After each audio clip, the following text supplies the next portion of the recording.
My name is Joseph Collins Simpson III. My parents are Joseph Collins Simpson II and Eliza Victoria Simpson, maiden name Goodridge.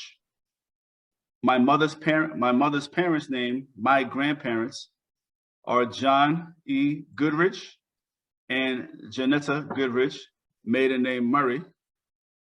My grandmother's parents' name are Johnny Murray and Justina Murray.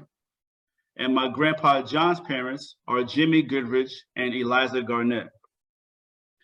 And their ancestors, my ancestors, came from the Barbados and settled in Crozierville, Liberia. My relationship with my grandmother Janetta, she used to hate when we called her grandma, so her name was Gran. That's all what her grandkids called her, was Gran. I mean, it was a special one. She lived in our household with my father and mother.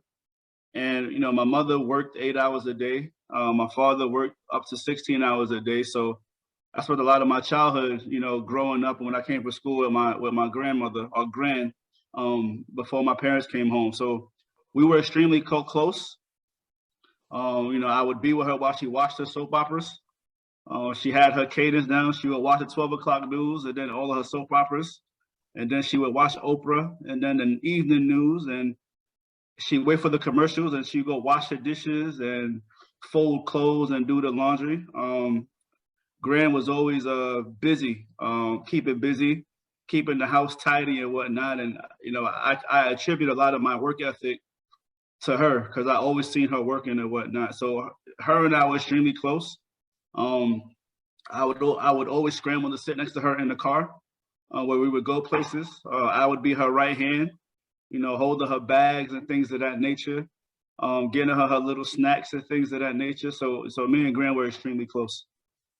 Some of my fondest memories of my grandmother Janetta there's so many. Some of my fondest memories, she would curse me out in the Liberian dialect. Until this day, I could never understand when I would do something wrong. I wouldn't move as fast as she wanted me to, or she asked me to do something. She had to ask me 3 or 4 times. You know, whether to go get the clothes, the laundry from downstairs, bring the laundry upstairs, go to the store for her, things of that nature. So I would always do things to kind of tick her off so she could curse me out in the Liberian dialect. So those are one of the things. But just always, my father's memories are always going to church with her. You know, she used to love going to church, and, you know, she had her little seat, and, you know, sometimes she would send me to the store to go get her water and things of that nature. So my biggest memories were just always catering to my grandmother. She did so much for me, you know, growing up. You know, just again, my mother worked, you know, my father worked, you know, 2 jobs and whatnot. So I was with her a lot. So she always made sure I was full. I had everything I needed, and things of that nature. I used to love Sunday mornings because she would make me my oatmeal before church. And she would make it just how I like it, very thick, a little bit of milk on top. So those are some of my fondest memories of my grandmother. Some other things too is when we had like family events.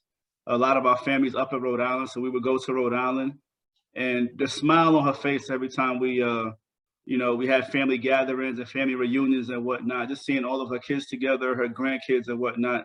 And, you know, she would always pull me to the side and tell me, you know who that is, you know who that is. So I would say those are some of my fondest memories of my grandmother. So one of my favorite sayings from my grandmother that she would always tell the grandkids, because when we wouldn't listen, is, if you can't hear, you shall feel. She used to always say that. Anytime you didn't do something, if you can't hear, you shall feel. And we always knew what that meant. So I don't even have to say what that means, but we all know when she says that, what she meant by it.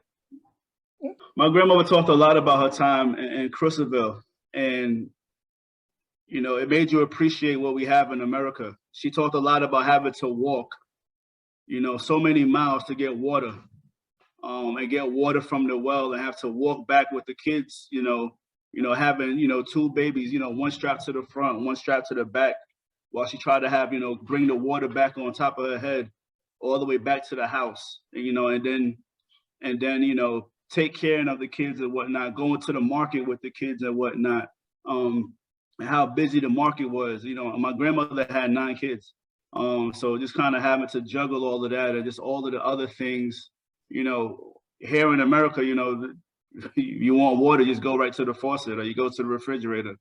So she talked a lot about those things that we should appreciate here in America, that we didn't have to grow up and deal with, you know, what she had to deal with in Crozierville and whatnot. You know, talked about going to school and not having all the supplies and things of that nature, and having to share, you know, paper and books and pencils and whatnot with her siblings and cousins and whatnot, living in a small, you know, small house and things of that nature. So a lot of the things we take for granted here is what she wanted to make sure that we appreciate it. So those are some of the things she talked about a lot about Crozierville, but that's the one that always sticks out to me, is having to go to the well to get the water and how far she had to go back to walk it, you know, having the kids with her and whatnot. Yeah, I met my grandfather John when he came to America from Liberia.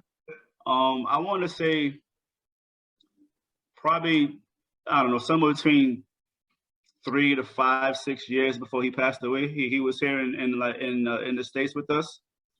And I just remember hearing so many stories about how powerful of a man my grandfather was. You know, I think he worked for the president and whatnot. So when I was younger, I was always eager to meet him, like this powerful, everybody knows John Goodridge in Liberia. And, you know, when I met him, I could he had that presence about him, that executive presence that, you know, you could tell he was a powerful man, the way he stood, the way he talked and whatnot. And some of the things I learned from him is similar to what I learned from my grandmother, just the importance of hard work. But also, you know, I think one of the things I learned about him is being confident in who you are. You know, my grandfather instilled a lot of confidence in me. You know, he stayed with us in New York for a short time before he moved with some of my uncles and whatnot to Rhode Island. But every time I seen him, it was always, you know, instilling confidence in me. You know, be confident. You know, walk out with your head up high. You know, chest out, shoulders back. You know, exude that confidence. People respect that. So that's probably one of the biggest things I learned from my grandfather John. I don't know if I have enough time to describe how good of a person my mother is. You know, my mother is the person that, you know, goes to the end of the world for anybody. You know, I never hear her say no, no matter how tired she is. You know, I see her work, and then Saturday she's cooking food for the church, baking food for the church, and then, you know, somebody might come and say, hey, you know, I have a wedding, my daughter's wedding, or this person's wedding, or this, that. Can you cook something? Can you make something? And I never seen my mother, you know, say no. She's always willing to help out somebody.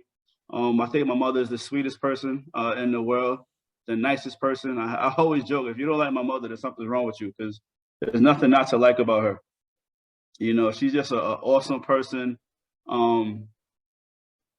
Is willing to do anything and anything for her family and friends. You know, a sweetheart. You know, I say I'm a sweetheart, and I'm a nice person. You know, I get some of that from my father, but a lot of it from my mother, because she's just very down to earth and a sweet, loving, and caring person. My dad talked a lot about Liberia. You know, my dad used to always brag to me about, you know, how good of a soccer player he was, a basketball player that he was. I played a little basketball, you know, through grade school and a little bit of high school, and so I give all my skills to him. But, you know, he talked a lot about just growing up, and, you know, again, you know, how blessed, you know, is different. You know, he loved his experience growing up in Liberia, but, you know, appreciate what we have in America, because it's a lot easier. You know, he talked about, you know, just some of the struggles with having siblings and whatnot, right? You just, you know, between, you know, having to share, you know, whether sharing books or sharing clothes or things of that nature, and how far you had to walk to school or walk to his basketball games or soccer games and stuff like that. So we have the means here in America, you know, the transportation and things of that nature to make life a lot easier for us. So he always talked about the struggle. My mother's best qualities: she's caring, she's loving, she's open, meaning that she's, you know, anything you want to talk to her about, you could kind of go to her and talk to her. And she will lend her ear, and she will give you her opinion. But at the end of the day, she'll make you make your decision. She's a sweetheart of a person, and she's one of the best cooks I know. Education was one of the most important things to my parents. Both my parents came to the States to go to college. They went to Baruch College in Manhattan in New York, and they've always stressed the importance of going to school and getting an education to better yourself. So when you have children and in generations from now, they could benefit from the hard work that you put in. So that was always preached. My father worked 2 jobs, not because he wanted to, but because he wanted his kids to go to the best schools. So he wanted, us to go to private schools. So we all, from kindergarten through, high school, we went to private schools or whatnot because, they felt that was the best education. And then, we all went to college. I went to Howard University from 2001 to 2005 and graduated in 2005. My siblings, they all went to college and whatnot. So education was important and preached upon. Even when we bought report cards home and stuff like that, between grade school and high school, is always the importance of make sure you're getting the best grades and things of that nature. So it was extremely important because they knew what kind of success that would set us up for. My father had, dreams of being a lawyer, but, having kids and stuff like that, he had to defer those dreams to kind of put food on the table and make sure we go to the best schools. So I could never pay him back for the sacrifices that he made, for us or whatnot. And that's why it's important for me, to go to school. I went to school for an accounting major. I'm a CPA. I work at one of the largest public accounting firms now. So I attribute all of that to the sacrifices that he and my mother made and stressing the importance of education. I think one of my parents' most special traditions are probably birthdays. Not that we did anything big, but anytime there was, any type of birthdays or whatnot between the kids, their own, make sure to, invite some of the uncles and aunts and cousins that live close by over. And when it was their birthdays, we would go over to their house, just kind of celebrate things of that nature. The other thing is we always had Sunday dinner after church. I don't care what time church got out, how many places we went to visit after church, but we always sat down as a family and ate Sunday dinner together at the big table. So I would say those are some of our special traditions that my parents had.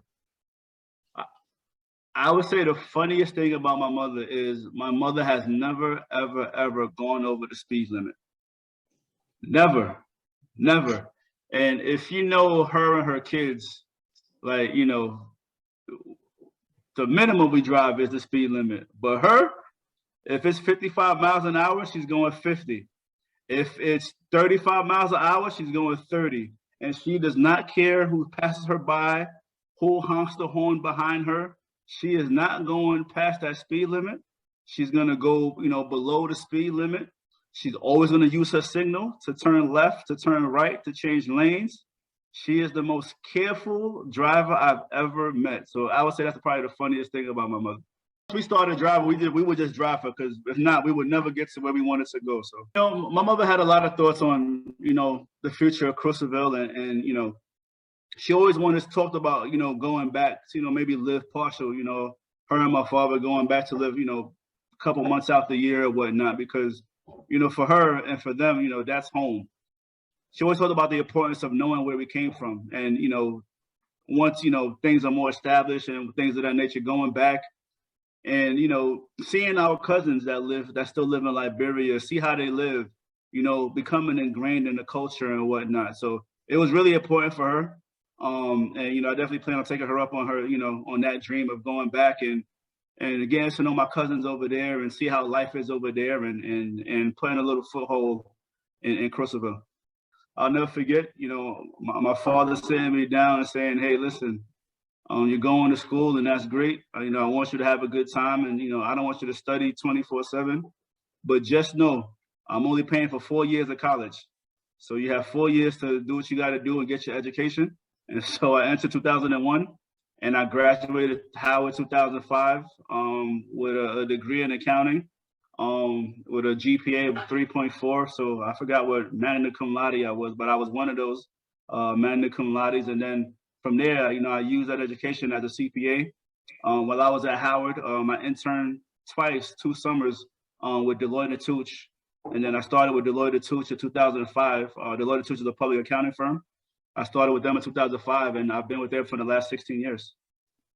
I am currently a managing director at Deloitte & Touche, which is one of the higher ranks that you could have at the company. So all of the education and that my parents instilled in me that I applied to my job, it all paid off to where I am today in the position that I'm in at Deloitte. I was always, from a very young age, fascinated by numbers and math and whatnot. Now, quick spoiler alert, once you get into accounting, you realize it's not all about numbers. It's about understanding the rules of regulations of accounting, and then applying those rules to numbers. So there's still a lot of involvement in numbers, but when I was a junior in high school at St. John's Prep High School, I took an accounting elective, and the professor I'll never forget that the professor said, if you always want a job in the business world, major in accounting, because the world will always need accountants, no matter if the world is on a boom and the economy is doing great, or things are not going well and we're in a recession. People are always going to need to know how much revenue they have, how much cash they have, things of that nature. So accountants will always have jobs. So that always stuck with me, and I love my accounting class that I took in high school. So I decided then, hey, I'm just going to study accounting and go be a CPA and work in the accounting field. So that's how I ended up choosing it.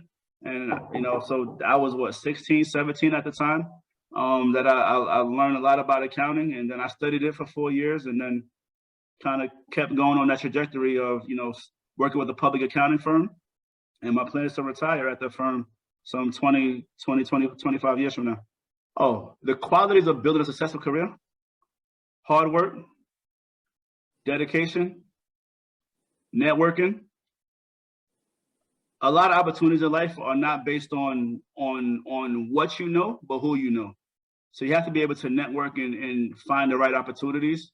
So I would say hard work, dedication, networking, and being open to new ideas. Always being on the path of learning and realize that you don't know it all. None of us know it all.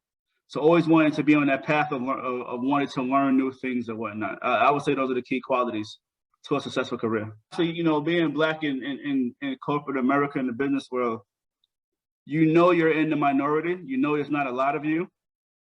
But for me, I never looked at it as an obstacle. I knew that I was one of the, few Blacks that would be in the boardroom, on out in the field on the audit teams. But I knew that if I worked as hard or harder than anybody else, I would rise to the top. And that was always my mindset. So I didn't put an artificial roadblock in front of me that said, oh, well, I'm Black, and I'm in the minority, so I'm not going to be able to achieve. I just said I'm going to outwork and out hustle everybody in the room. And when everybody looked, they would no doubt be able to say, yeah, Joe's one of the best ones that we have. And that's always worked for me in my favor in my career. Yeah, what I would say to our young Black people in the world about investing and building worth at a younger age is, don't feel like you have to know everything to get started. Take the little bit of knowledge that you have and apply it. You look at people like Jeff Bezos, who owns Amazon and whatnot, is one of the wealthiest men in the world. He started Amazon at a very young age out of his garage. And trial and error. There's no reason that all of us can't do that.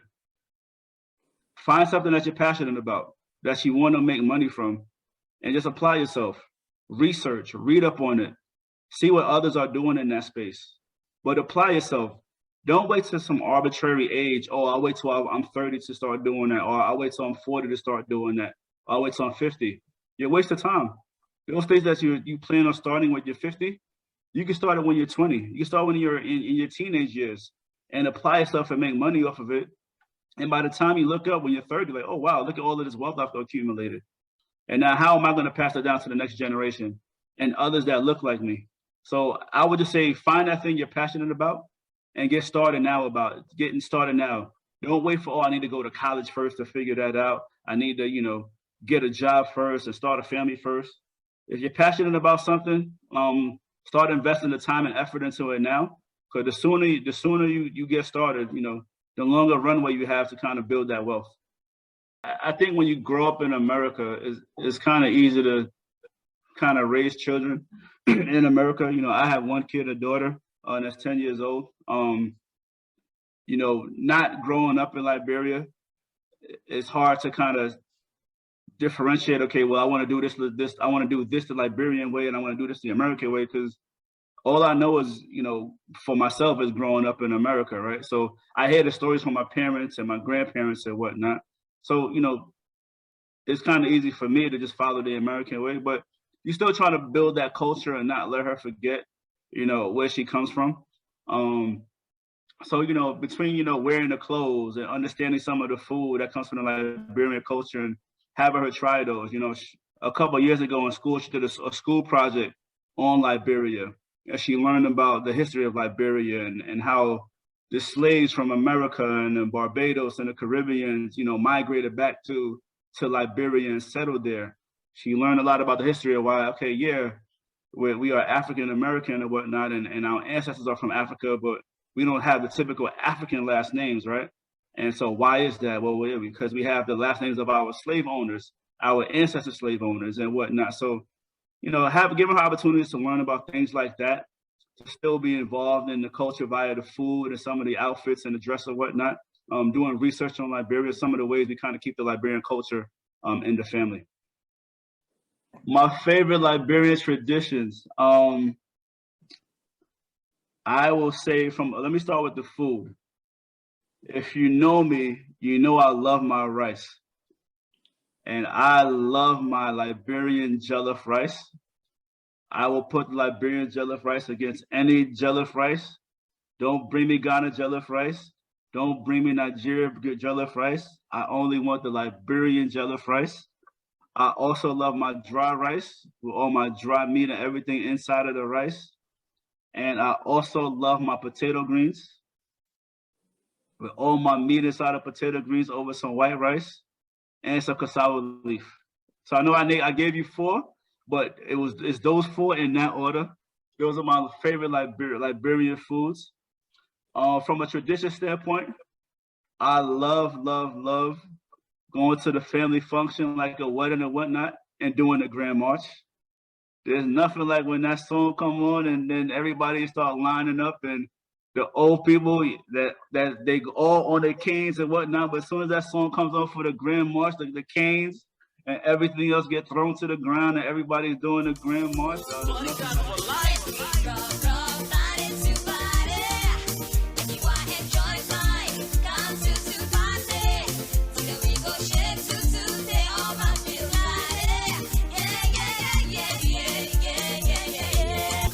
Sexy lady, look them tasty lady, them fine. Now so that's a be wine. Tell you, if I watch gonna hey, before I go fry, I they watch like a for don't self and die.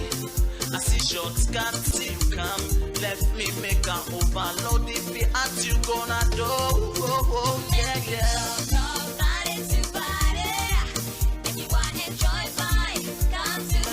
Swing and the bounce it.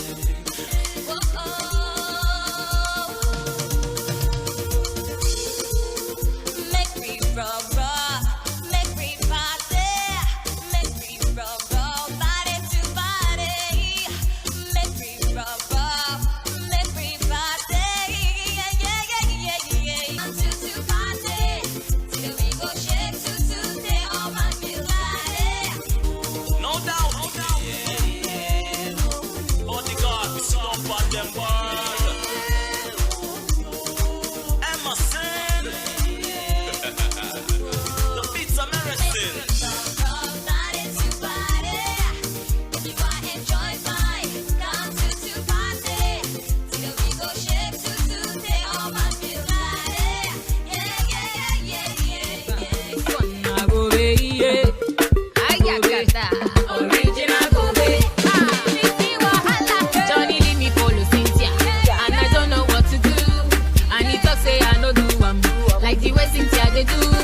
Johnny give Uche belle.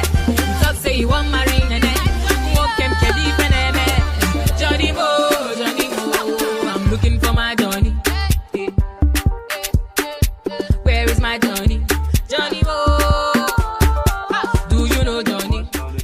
like it. So I would say those are my favorite Liberian traditions. Building strength through life's challenges are important because if you don't build strengths, that life challenge will knock you down. And after every knockdown in life, you got to be able to learn and be able to get up. You know, I think Michael Jordan has the famous saying, "Get knocked down 7 times, but get up 8." And you got to find the strength to know that, listen, this negative thing in your life that's going on too shall pass. So you got to find that one thing that you could kind of hold on to and have, you know, that gives you strength, that's going to pull you through. So throughout all of the negatives, you got to find the one silver lining of positive and hold on to that and continue to build on that to the point where that positive now outweighs the negative. Who inspires me? One, my daughter, you know, to be the best person that I could be, you know, to provide for her, give her the life that she wants and desires. My parents for putting me in this position. They're true inspirations for me. You know, again, you know, I told you my hard work, you know, I always get blamed for I work too hard. I hear that a lot, but a lot of that comes from my parents' work ethic. Again, seeing my dad, you know, work 2 jobs for over 20 years, just to put all of us through private school. Seeing my mother, you know, work, come home, and then take care of kids, and then all the other things she had to do on the weekend. My grandmother, just seeing, you know, it was rough, you know, seeing my grandmother be so active, and just kind of all over the place, zipping up and down the stairs and whatnot. So, you know, the later years of her life, you know, she was mostly confined to her bed. She couldn't do those things anymore. So, you know, that taught you a lot about, you know, just appreciating, you know, life and being able to kind of do the things you want to do before you get too old and you can't do the things you used to do. So I would say those people inspire me the most. I've received a award from the National Association of Black Accountants, just for being an influential, you know, member of the community. Things of that nature. I have a host of unofficial awards. You know, I mentor and counsel a lot of professionals at Deloitte, and you know, I always get the emails about thanking me for my mentorship and counseling and things of that nature. My parents, the same thing. You know, my dad has a whole wall full of awards. You know, from church. You know. Father of the Year, and you know, all these other various awards for what things he's done in the community. Traveling to, you know, to jails to preach the ministry, traveling to India and China and those places to kind of preach the ministry. So all type of awards from that. And my mother, the same thing, between church awards and awards from her job and whatnot before she retired. Generations can show their gratitude to our ancestors by continuing on the tradition of Liberia, not letting their kids and their grandkids, their grandkids, their great-grandkids forget about the history of Liberia, how rich of a country it is, how rich of a place Crozierville is. So I think it's important to, you know, continue to research and understand our ancestors, understand their story, where they came from, what they had to endure while they were in America, you know, being slaves and whatnot. Getting shipped back to Africa and creating a home there, understanding and loving our country and being proud to say, hey, I'm from Liberia. You know, I'm always saying, you know, yeah, I'm an African American. Where your family from? Liberia, it's in West Africa. You know, knowing the story, no one be able to say, hey, you're African, but you don't have a typical African last name, and be able to tell that story. So knowing your history and passing that on to the future generations, kids and grandkids. So 100 years from now, 500 years from now, they don't forget Crozierville, Liberia. They don't forget the culture, the food, you know, the dry rice, the jollof rice, the Grand March, you know, everything that we endured that makes us special and unique. We got to be able to continue to do that research and pass that knowledge down to our kids and our kids' kids.